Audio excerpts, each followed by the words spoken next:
All right, welcome to this video. Today we're going to be taking a look at this shower head system. If you are interested in upgrading to something like this, it looks really professional. Not only this shower head, but the handheld sprayer right there. That's all built in. It's one unit. It's got a brushed nickel finish. Hopefully this video can help you out and give you some confidence in a purchasing decision, as well as how the heck do you install it. So we're going to be doing that step by step and giving you some tips and also show you kind of what not to do. I made a small mistake, so let's go ahead and get started.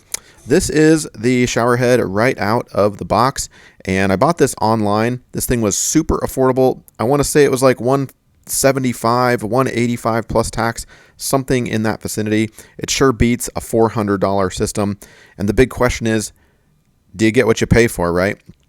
Is this of high quality or not? So I'll give you a visual tour here. Everything is individually wrapped and labeled. And by the way, I'm going to pop a link down below, as I always do, in the description if you are interested in picking this up yourself. And I'll also throw in some tools that I found particularly helpful that were not included in the purchase. It might make your life a little easier, and you'll see what I mean later in the video. But this is basically the system. It looks like a lot of hardware. It's really durable, really heavy. Not overly heavy, obviously, but it's not cheap plastic. Take a look at those fittings right there. It's real brass, everybody. High quality stuff. There's the hose. And just giving you a visual tour. Now, it does not come with a shower handle. You can see here I've got two of them that I purchased separately. We ended up going with the one on the left because we like the aesthetic. Can you see that bar-like handle there? It kind of matches the aesthetic of the bar-like shower head. So we ended up going with that one as opposed to the other one. But really, any shower handle or valve should work with this, because this entire thing attaches through your shower arm. You don't have to drill in through to connect it to your shower valve or anything crazy like that. So you can retroactively install this thing into your existing setup. I recently redid my shower. It doesn't matter. Like I said, you can retroactively do this, or it works great for new installs as well. Here are all the pieces. It's got two really nice escutcheon plates, very wide, very thick. And obviously the handheld sprayer here. And then what I'm doing is just giving you a visual tour and also checking right out of the package, does it have any dings, blemishes. And obviously that's a plastic fitting right there, so I'm not super impressed with that. But a little tape or a little plumber's dope should seal that up, make sure that is drip free. We'll be doing that in another step. But everything else, I'm very impressed with the quality. Again, this seems to be heavy-duty material for the price point. It seems awesome. It comes with a lot of different little accessories, and I'll explain what these are a little later in more detail. And how do you take all of this and put it together? What's first? What's next? And at what stage do you install the shower handle and the valve if you are interested? There's a better look at that match with the shower valve purchased separately. All right, so I'm going to lay everything out here, all the included parts. Now, it does come with thread tape, so Teflon tape. It also comes with a 2-inch little nipple, which we'll explain, and I ended up buying this one separately. That is a 2.5-inch nipple, just in case, and I'll explain how do you determine, do you use the included 2-inch one, or do you have to go purchase a 2.5 or maybe a longer one?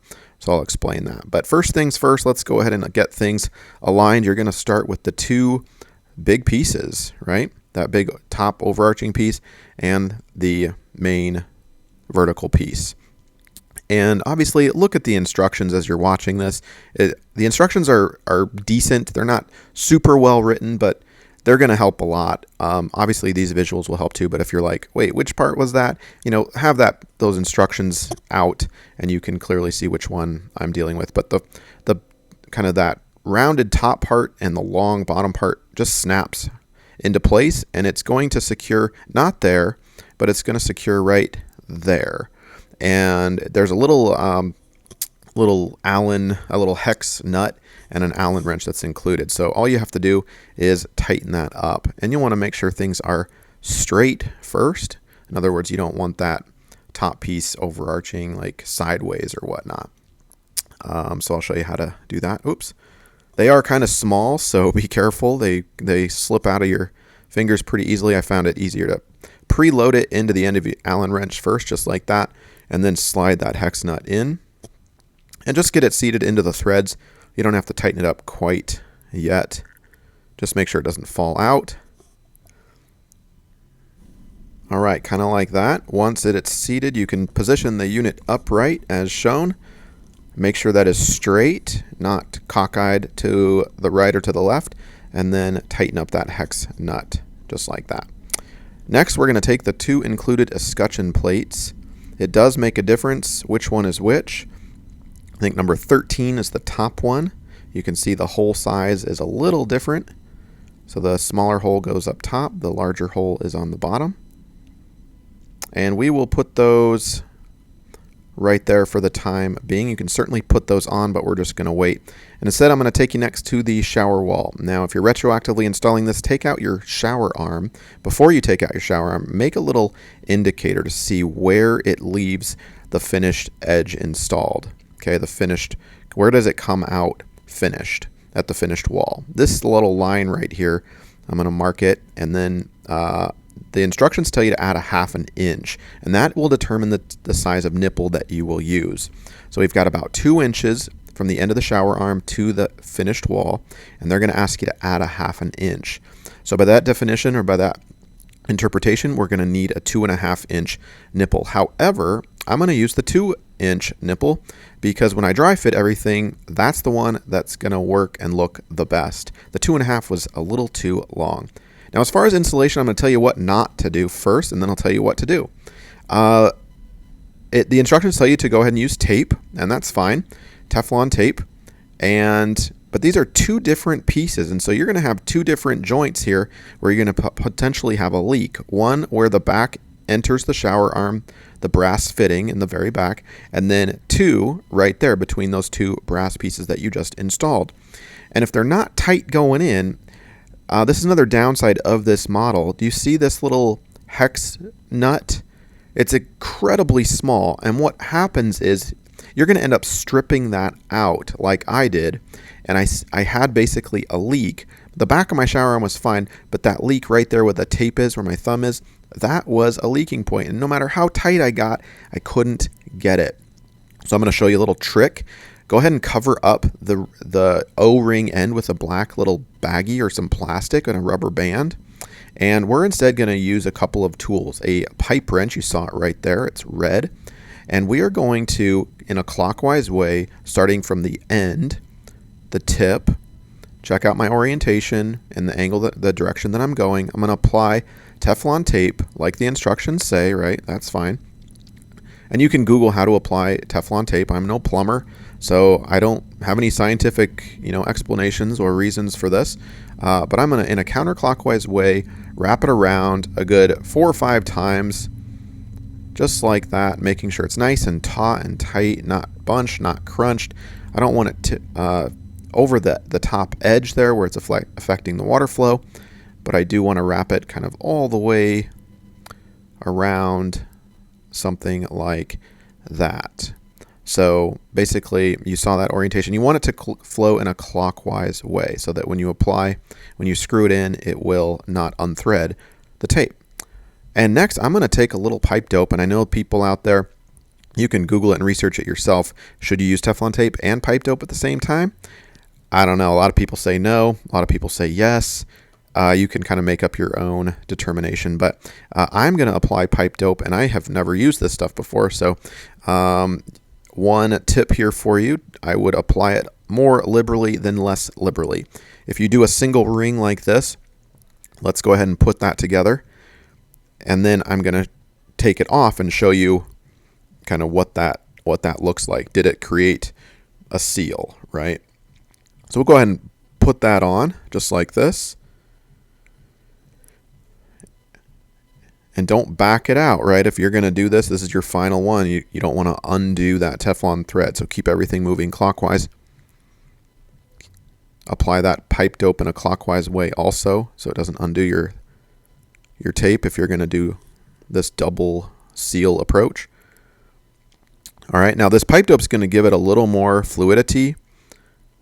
It's going to help it turn a lot better and get a little deeper. Now look at that. It didn't quite seal everything when I undid it and backed it out of there. So I'm going to apply new tape and new pipe dope, and I'm going to get it real liberal and thick. And then you can hand tighten it on just like that. Now before I put this in the wall, and you're asking why am I covering up the O-rings with a bag? Well, that's just to protect it from dirt, debris, and whatnot. I'm going to put it in my vise and take my little, very carefully, my pipe wrench. This happens to be an 8-inch pipe wrench. Again, I'll pop a link down below. This thing is awesome because it actually turns round pipe. So it has this great clamping system where it will turn pipe really well. And you can see the orientation of the nipple. The O-ring side is down, and I am turning it and basically tightening that junction before I put it into the wall. You can see the pipe dope there has basically created a really nice seal, and there's no damage to that really thin hex nut either that I referenced earlier. So I recommend that approach. Now when it comes time to put it into the wall, you'll definitely want to put some tape on it as the instructions indicate. Pipe dope is optional. I'm going to go ahead and do a little bit more. Again, applying it by finger or by brush. And you'll need to read the instructions on pipe dope to see if it can mix with Teflon tape or not.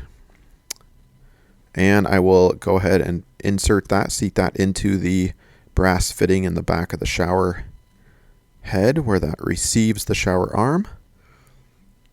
And tighten by hand. And again, that pipe dope is going to make it a lot easier to turn. There'll be less friction, less resistance. And then you have a couple of choices at this point. You could take your pipe wrench, make sure your tile or your wall is protected because you're going to get kind of close to that. Don't put it on the nut, but put it on that nice smooth part. Open up your pipe wrench so it is big enough, and you can tighten that down. Once that's nice and tight, you can remove the protective wrap. Be careful that those O-rings don't pop off and that they are still seated. And we're going to be applying some white grease included in this packet a little later, so hold that thought. Let's go back to the actual, you can see here I am putting on that bottom escutcheon plate. And then I'm just going to rest. There's a little sticky pad. You could drill through the tile or the wall for that bottom anchor point, but I'm just going to use, I'm not really comfortable drilling through tile, so I'm just going to use the included sticky pad. It's got a lot of adhesion, and what I'm going to do is just kind of dry fit it right there. Insert that top piece, and then make with a pencil, just trace a little circle right around, and that is where we are going to mount the bottom piece. So it's got this super adhesive sticker, this back. Obviously clean it really well, your surface, before you apply it, let it dry. And we're gonna pop it on right there. That will be the perfect spot. So get it positioned. This is live, by the way. If I mess this up, I'm in trouble.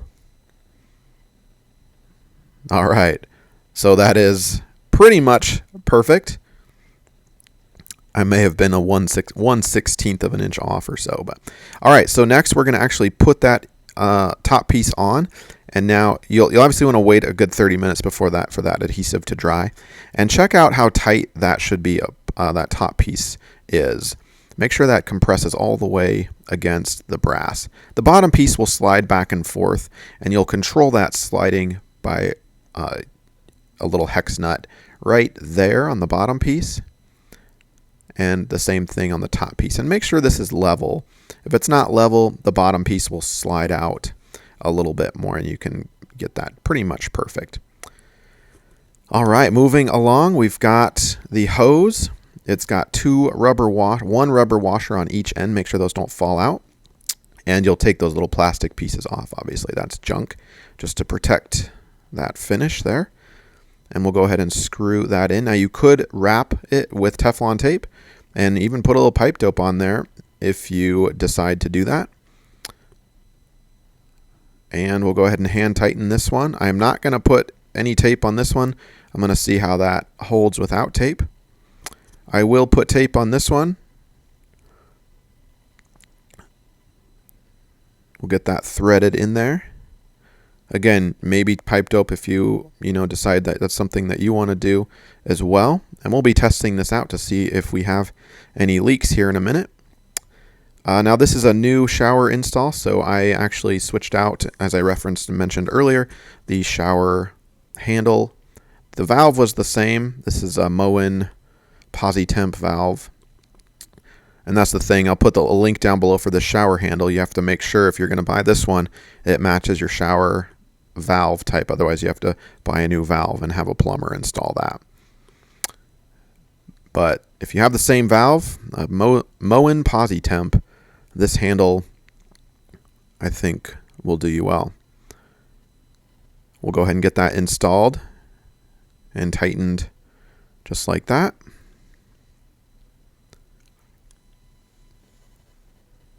And we will seal that with a little bit of silicone all the way around to prevent water entry. This may or may not be applicable to you. So we'll get it worked into the edge there. Now I'm not going to seal the bottom of the hole. There's a hole at the bottom here. All right, once that is dried, we'll come back to it and we're going to test this baby out. I'm going to take the unit off first because I want to isolate for any leaks right there. If I have that installed, then I can't isolate. I'm looking back there to make sure that pipe dope and that sealant, that seal is nice and good. Get another look here. Turn on the flashlight. It's a bit tough to see back there, but you should be looking for a single bead of water. And we are pretty darn tight, I think. No leak, no water. And again, that hex nut is in really good shape. So if I do need to loosen that or tighten that, I can certainly do that without stripping it. Now we're going to apply some of the included silicone grease to the O-ring. So apply that nice and liberally as shown all the way around. And then you can put this back on. It should pop on really, really well. And then tighten those up with your hex nuts. Now, for a while of using the shower, I'm going to be monitoring for leaks right there. So I'm not going to put on that top escutcheon plate yet. Once I'm confident there are no leaks over, I don't know, a week or two, I'll put that escutcheon plate on and rest, sleep well, knowing that there are no leaks. Now the shower head itself here, no leaks coming from that point. That's good news. Everything seems to be holding perfectly. Let's test out the handheld. That little knob right there will adjust to turn on the handheld sprayer. And you can use the rain head and the sprayer at the same time. Just don't turn that knob all the way. We have no leaks coming from there. That's good. And I'm going to check that junction right there. That's also very dry. So once everything works, you can go ahead and put that escutcheon plate back on the top. And that is pretty much it. A couple more visuals for you. Hot water, cold water. The handheld sprayer has a couple of different settings, like a mist, kind of a pulse. And that's it. We'll stop the video there. Hopefully this has helped you. If it has, don't forget to subscribe for more videos like this. And thank you so much for being with me.